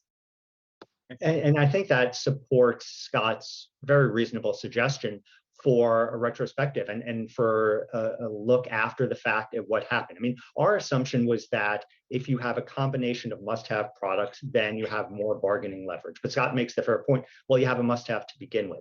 So the common sense is that when you have more must-have, you have more leverage. But one way to figure that out is to maybe ask after the fact, and that could give you the evidence that Gwendolyn needs when she goes to court. So let me try to focus in on this particular question of imagining there's some evidence of prior bad conduct, and maybe go to you, Scott, with a sort of evidentiary question, which is, what kind of evidence do you look to, and how would you identify that prior conduct poses a significant risk of post-acquisition anti-competitive conduct? How do you square that circle? Yeah, sure. I mean, one connection that we've talked about, I think already is worth focusing on and kind of expanding a little bit, which is that the intent of a firm, as indicated in documents or in previous conduct, can shed light on the expectations of the firm, right? Is there a project to suppress competition, or is it instead to promote it. Now, I think one part of the question here, I take it, which is getting away a little bit from just the prior conduct question, but also thinking about how to evaluate the merger itself. And something I've done some thinking about is like, how should enforcers think about a merger when the acquirer is willing to pay more than anybody else? Doesn't this tell us something important? And I think here there's a couple of things we said. One, being willing to pay the most can be a fairly strong indicator of competitive threat. I mean, we know that monopoly has higher profits than duopoly, and so the preservation of monopoly, all else equal, is a basis for paying a premium in order to get rid of a rival, a potential rival. This point applies to current competitors, applies to potential competitors, to nascent competitors. So I have a paper with Tim Wu from a year or so ago and University of Pennsylvania Law Review that gets into some of these nascent competition questions. Now, this is not always necessarily straightforward because, clearly paying a premium might have multiple even, alternative reasons. It could be to get rid of a threat. It could also be, in order to generate some kind of unique synergy that wouldn't otherwise be available. Now, I think it's worth saying here that synergy claims, some skepticism is warranted. Agencies and the courts have approached the efficiencies question with some skepticism. I think that skepticism is warranted. Firms have an incentive and an ability to exaggerate or even manufacture efficiencies, even where earnest, the gains might not materialize. There's, of course, questions of verification. Now, I think one question here, and again, maybe something, if we're thinking about kind of next steps, something to think about doing more work on. I'm always trying to think of 6B studies, I feel like. So this one might be another one, is to try to think through the degree to which efficiency claims kind of bear out. I think there's a robust tradition in pharmaceutical acquisitions. I'm thinking of the big little here. I don't know exactly how that fits into Mike's typology, but where, a major firm is buying a set of research projects where, I think we frequently see a synergy argument, which is that the big is in a good position to, complete the research or take through trials, to do marketing that the smaller firm doesn't possess. I could imagine some gains from, doing the work to seeing kind of how well that has gone. I don't know one way or the other the answer to that in the mine run of cases. I understand that to be a relatively accepted kind of merger specific efficiency. But this is again a place where further work might be interesting. Do others have thoughts on the evidentiary question? Michael, Yeah, so, I see you went off mute. So on Scott's last point, I think that's what makes the mergers between large and small firms, or the acquisition of the small firms, hard, and perhaps harder here than in a place like big tech, because it's not likely, in fact impossible, for a very small company to survive all of the clinical trials that you need to do to reach the market. And so I think there needs to be some awareness of that here. There still could be harm, but I think the efficiency claim could be more warranted here than we see elsewhere. And let me just make a separate point that builds on the pipeline point that we've made throughout. Scott's done great work on nascent competitors. We've heard about killer acquisitions, but I also want to make sure we don't forget about the first inclination, or the first, what we called it, of the innovation market thesis. The innovation market thesis got a lot of attention a quarter century ago. A lot of people criticized it and raised concerns that weren't really valid in the pharmaceutical industry. But you think about the FTC's successful challenges at that time, 20 to 25 years ago, where you had, for example, Glaxo Wellcome, SmithKline Beecham, Baxter Immuno, Upjohn Pharmacia, Glaxo Wellcome. I think these are good challenges. I think that we should not forget that. And then when you think about the ready-made indicator for how likely you are to reach the market, I think that's where pharma really is unique, where if you're in preclinical studies, you have a 1 in 4,000 chance of reaching the market. If you're in phase 1, 2, and 3, it's 18, 30, and 57%. That tells you a lot. And one of the concerns with pipeline mergers or innovation markets in general is we don't know how likely they are to reach the market. Here, we know if you're in phase 3 and you're 57%, that's a lot better than preclinical. So that is information that we shouldn't forget about, even though it's old, because I think it's really relevant when we're thinking about markets for pipeline products.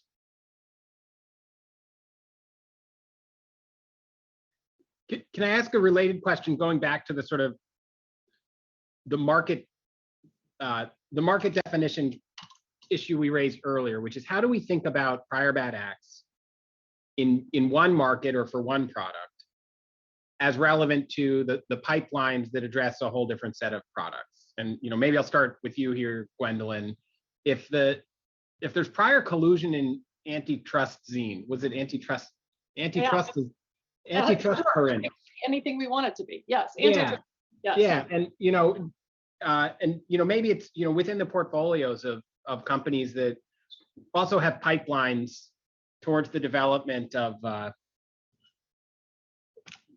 relaxerin, right? How do we think about that in a merger review? How do we draw those connections? What's a bridge too far, and what's the right way to think about it? So, kind of to build on Michael's point from just a minute ago, I think really it matters where they are in the stage of production. I think that conduct is always, from my perspective, it's likely, especially in these kind of nascent competitor or non kind of cross-market spaces, it's almost always going to be a plus factor, right?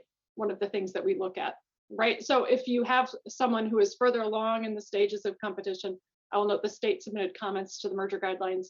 One of the things we the states who made the comments talked about was yes, those, thank you.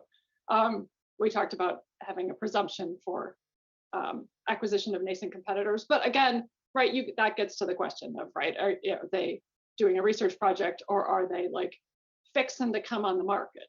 So I think that I think that probably matters when we're looking at it. But thinking of conduct as a plus factor, unless you've got prior evidence of collusion in that market between the parties, where I think that is nearly dispositive.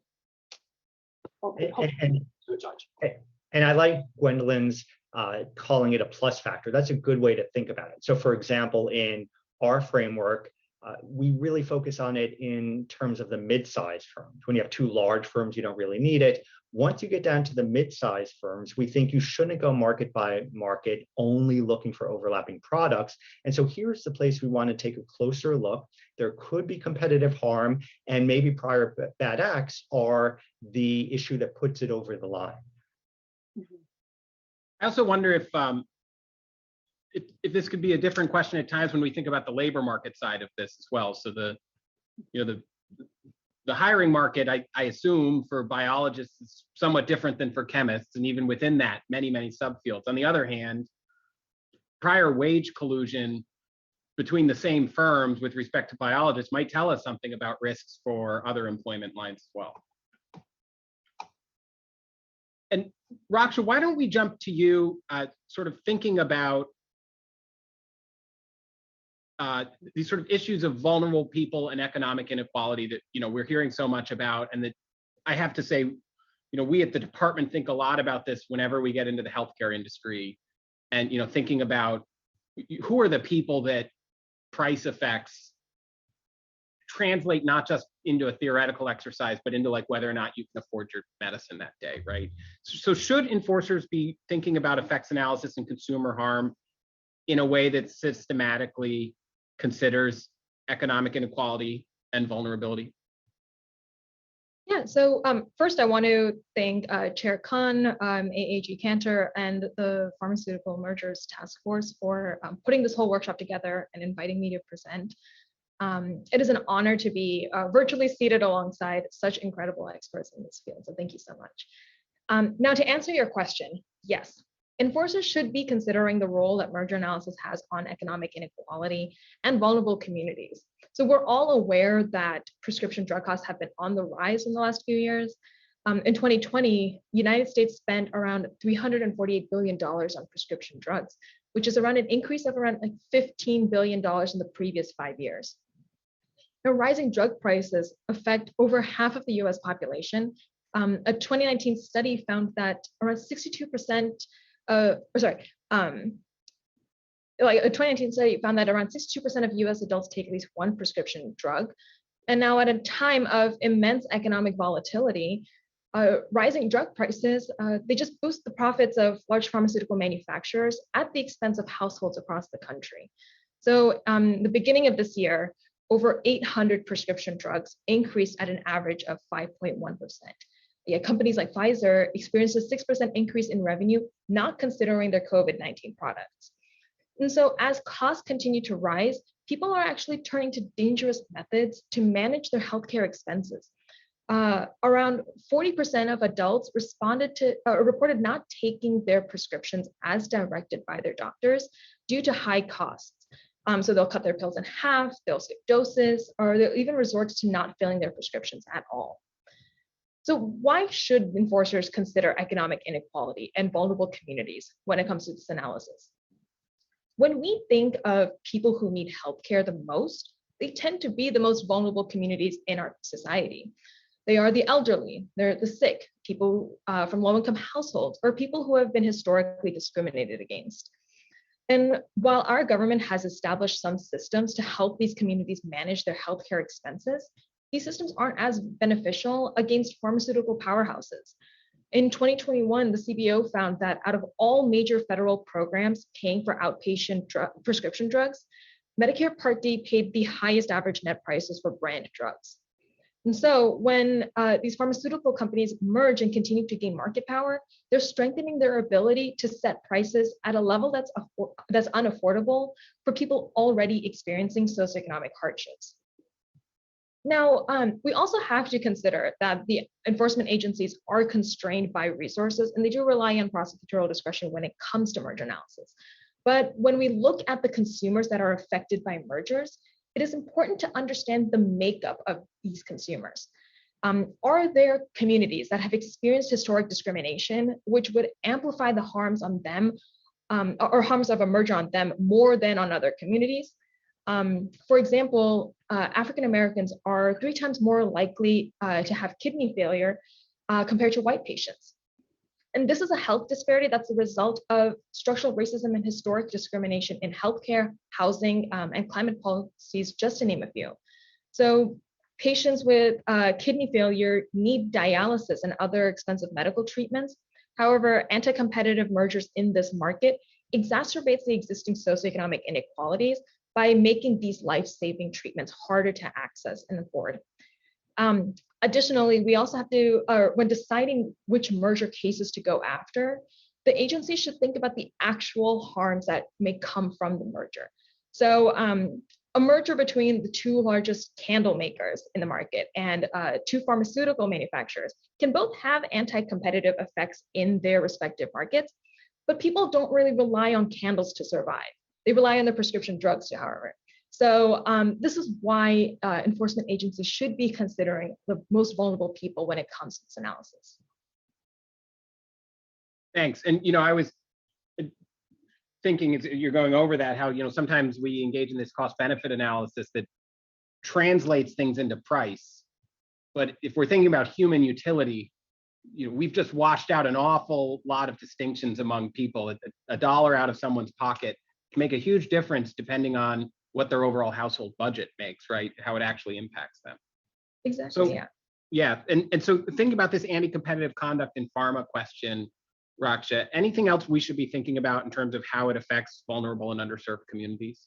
Yeah, so decades of evidence indicates that the increasing presence of anti-competitive conduct in the pharmaceutical industry can contribute to the rising prices that patients face. But these effects are worse for patients who come from these vulnerable or historically disadvantaged communities. For instance, in 2012, a 4-year paper delay agreement between the manufacturers of Glumetza and its generic competitor resulted in an increase in the drug's price from around $6 to $51 per tablet.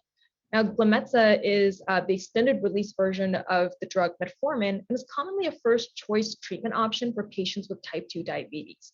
Now, type 2 diabetes is an issue that affects people of color at higher rates than white patients. Around 14% of Native Americans, 12% of African Americans, and around 12% of Hispanic adults in the United States currently suffer from type 2 diabetes, while that rate drops to around 7% for white adults. And additionally, socioeconomic differences play a role in diabetes prevalence. 14% of adults below the federal poverty line and 13% of adults with less than a high school degree have been diagnosed with type 2 diabetes. And evidence also indicates that specific types of anti-competitive conduct can affect the access and affordability of drugs that are prescribed to manage diseases that have a high prevalence amongst vulnerable communities. So let's take the example of Truvada. Gilead Pharmaceuticals is the manufacturer of Truvada, which is one of the most prescribed pre-exposure prophylaxis or PrEP drugs that can help prevent HIV. In 2014, Gilead entered into a settlement agreement with Teva Pharmaceuticals, which is a manufacturing company that developed a generic version of Truvada. And this agreement allowed Teva to launch their generic in the fall of 2020. Around the same time, Gilead announced that trial data for an alternative antiretroviral therapy showed signs that it might be safer than Truvada while still effectively preventing HIV. So in 2016, Gilead's new antiretroviral drug Descovy was approved by the FDA, and then 3 years later, it was approved for PrEP. And Gilead marketed Descovy as a safer alternative to Truvada and started pushing physicians to prescribe Descovy over Truvada, just as Teva's generic was about to enter the market. And so to compare prices, annually, Truvada costs around $22,000, Descovy costs around $25,000, while Teva's generic costs only around $6,000 to $8,000. And PrEP drugs are recommended to over 1 million gay and bisexual men, transgender women, or people with HIV positive partners. Yet some people, especially Black and Hispanic gay and bisexual men, have cited high costs as a reason for not taking PrEP or discontinuing their existing prescriptions. And now, like in 2021, most insurance plans and state Medicaid programs were instructed to fully cover the cost of PrEP. However, advocacy groups have actually found that some insurance plans do not offer PrEP without cost sharing options. So this further increases the financial barriers faced by the LGBTQ community, the BIPOC community, and other historically disadvantaged groups. These are just 2 out of dozens of examples of how anti-competitive practices like product hopping and pay-for-delay settlements can place extreme financial burden on the most vulnerable communities.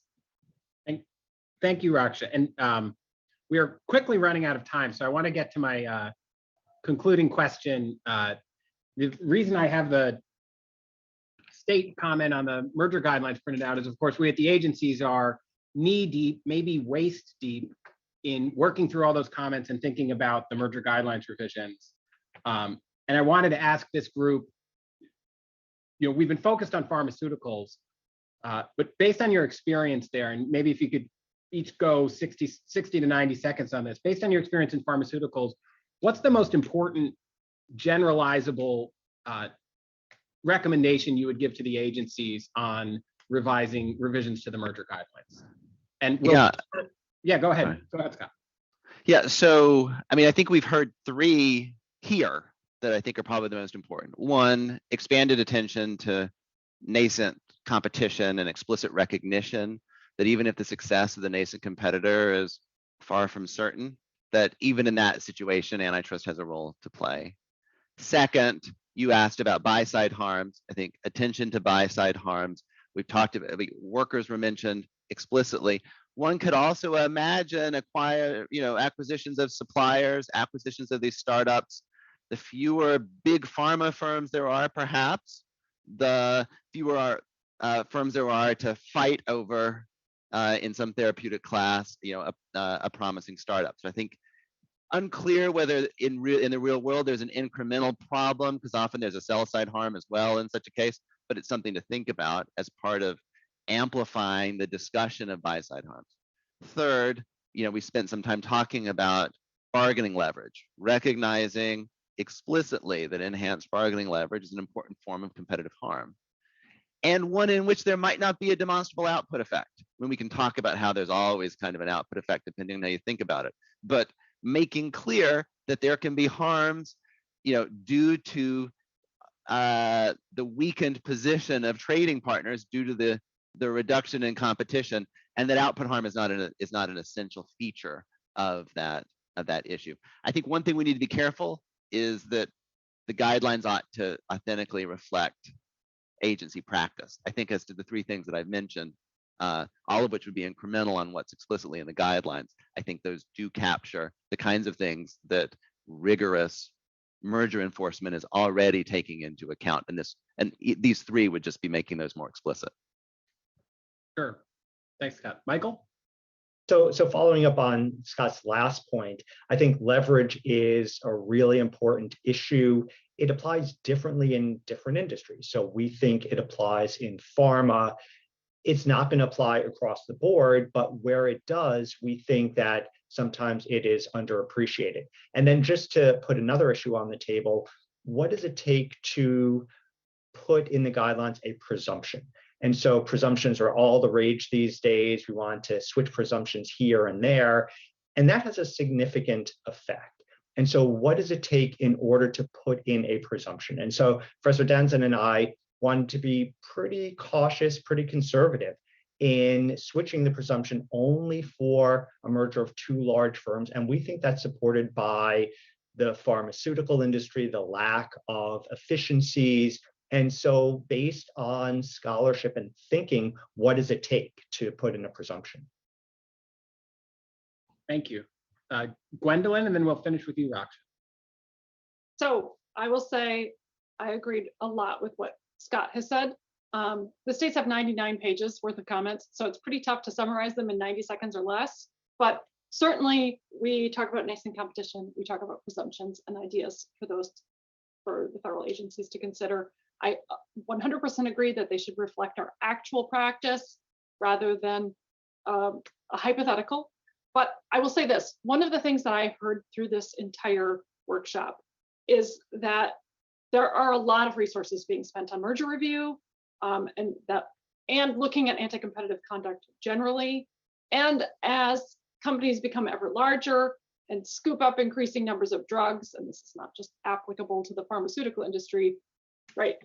They try these strategies in multiple markets, right? If you're doing a reverse payment here, you might try it again in a different market. So as those cases become more complex and harder to prove, this is one of the reasons why we like presumptions, they're very resource intensive. And I think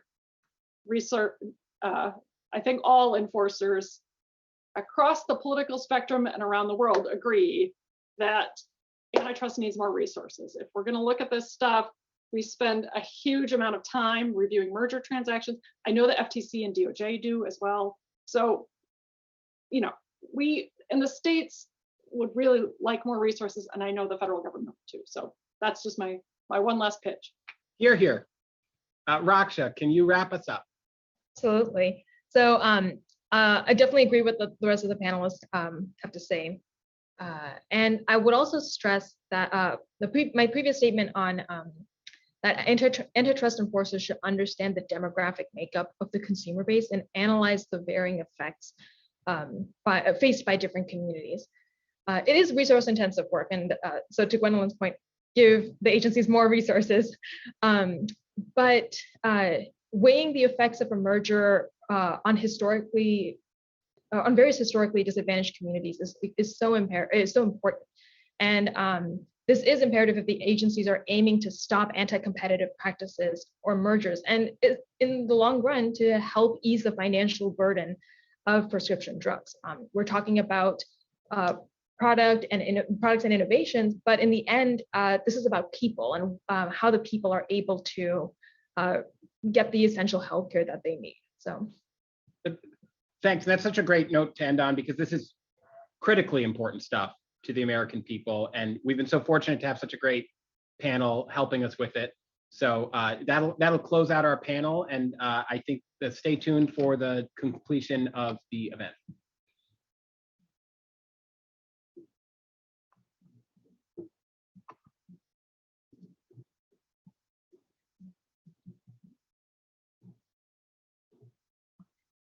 Over the course of the past 2 days, we've heard from panels reflecting a diversity of experience and thought regarding competition in the pharmaceutical industry. More than half of the panelists were women, and the panelists provided an international comparative perspective on some of the potential challenges involved in analyzing pharmaceutical mergers. The panelists' areas of interest include the legal, economic, and equitable underpinnings and implications of pharmaceutical competition. Simply put, we've learned more than we otherwise would have because we were fortunate to hear from such a diverse set of speakers. Today, we focused on the relevance and usefulness of two potential considerations in pharmaceutical merger reviews: innovation and prior bad acts. While panelists yesterday discussed the role that merger remedies can play in preserving innovation competition, our first panel today took a much deeper dive into the topic of pharmaceutical innovation. Professor Carmine Ornaghi started us off with a helpful background on innovation in the pharmaceutical industry. Then our UK, EC, and US enforcer panelists engaged in a lively discussion comparing approaches used in their respective jurisdictions.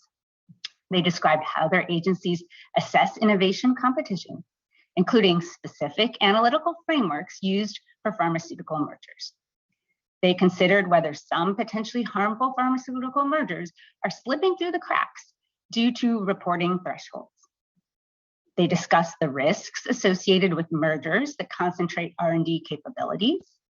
And finally, our enforcers confronted concerns about whether systemic review of early pipeline overlaps and the acquisitions of small biotech companies could have a chilling effect on investments in innovation. Our second panel considered whether and to what extent past anti-competitive conduct should factor into merger review. State enforcer Gwendolyn Cooley began by explaining why prior anti-competitive conduct can be a relevant consideration when reviewing pharmaceutical mergers. She explained how enforcers might approach analyzing both unilateral conduct and coordinated or collusive conduct when reviewing a merger. And then various panelists identified several types of anti-competitive conduct and regulatory abuses that may be more prevalent in the pharmaceutical industry. Professor Michael Carrier revisited and expanded on a theme from yesterday's panels. What impact should pharmaceutical company size and type have on merger analysis? Professor Scott Hemphill identified circumstances under which prior anti-competitive conduct can pose a significant risk of post-acquisition anti-competitive conduct. He also considered how enforcers should approach a proposed merger where the proposed buyer is willing to pay a premium and thus may pose a risk of anti-competitive intent.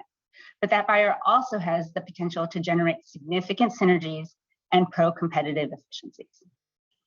And finally, Raksha Kopram explained how anti-competitive conduct in the pharmaceutical industry particularly impacts vulnerable and underserved communities. She suggested that enforcers should take into account these effects in our merger analysis. It's been a thought-provoking 2 days. Thank you to all of our speakers, panelists, and moderators for sharing their expertise and insights with us. Thank you to all the organizers that made this event possible, the FTC events team, and the task force partners, which includes staff from the Federal Trade Commission, Canada's Competition Bureau, the European Commission's Director General, Directorate General for Competition, the UK's Competition and Markets Authority, the US Department of Justice's Antitrust Division, and offices of state attorneys general. And finally, thank you for your time and attention.